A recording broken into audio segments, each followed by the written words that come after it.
Hi, this is Irina Slutsky reporting for Geek Entertainment Television. Today, we're reporting from the Microsoft Digital Home Office. I'm sorry, Digital Home. I keep wanting to say office after I say Microsoft. I've been brainwashed. So we are in the Digital Home living room where everything is hooked up.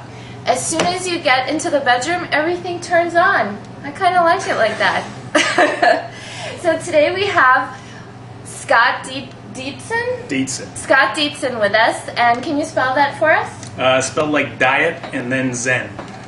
Wow, I like that. That's going to look good for us. So, and Scott is with Zimbra, which has been on the lips of every intelligentsia cognorati in the Valley and in San Francisco. So, tell us, how, since you are a Web 2.0 company, and we do reports deep from inside the bubble, tell us about how Web 2.0 companies make money, as far as you can tell. So we're a little bit different in that we actually ship server software, not just a sexy AJAX client out to the marketplace. So our challenge is more on the open source side. I think the hopes of many of these Web 2.0 folks is advertising dollars and so on. But you've got the likes of Google to be keying off of, and they sure seem to be making money.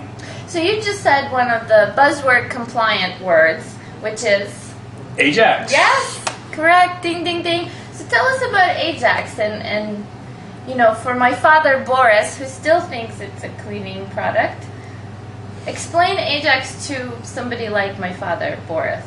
Everything old is new again. Oh no, ding, ding, ding. Oh, English 2.0. The technology is basically JavaScript with XML, and it's a bunch of technologies that have been around for a while, but it's finally grown up to the point that you can do some really sexy user interface and run it inside the browser, kind of like what we always hoped Java applets and other things would do.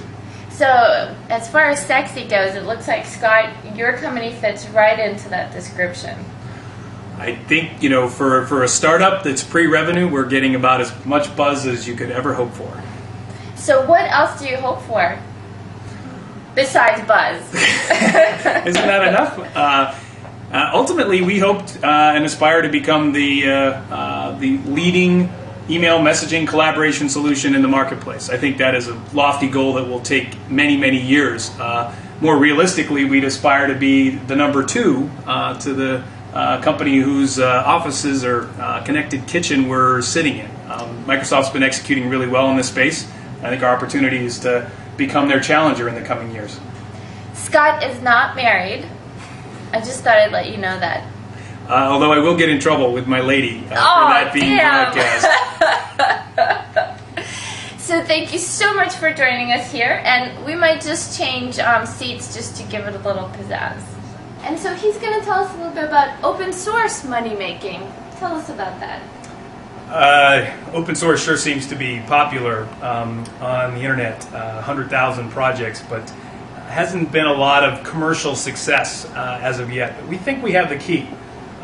We're going to rely on merchandising, selling lots of Zimbra gear, and we've actually opened up a lemonade stand right outside our offices so that all the Zimbra fans can come in and drink a Zimbra-approved lemonade. Is it Zimbra-flavored lemonade?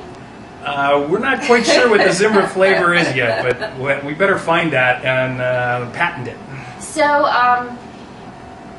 just to clarify, Zimbra is open source. And again, for Father Boris, tell us what that means. Open source means that we make the source code available to the Zimbra product, and it's available for people that want to go off and add extensions or change it, customize it, do nifty things with it. In some cases, they'll contribute those changes back. We've had translations underway into Cantonese and Mandarin and Japanese and German and Russian, and we're still trying to figure out when somebody submits those, how do we know that it's a good translation as opposed to somebody having fun with us. So once we figure out how to do the quality assurance, we just get to package that stuff up and share it with the rest of the Zimbra community. And what kind of T-shirts will you make? I really all over the map. We got to get the localizations down so we can do them into Russian and Japanese, because we think that's going to be carry a lot more sex appeal than just boring old English. So Zimbra visors, Zimbra keychains, Whatever it takes. Zimbra purses, socks, sunglasses. All of the above. You got to hunt everywhere you can as an open source company to find that revenue source. Excellent. So, reporting deep from inside the bubble and from the digital home living room at Microsoft, Irina Slutsky with Scott Dietzen of Zimbra.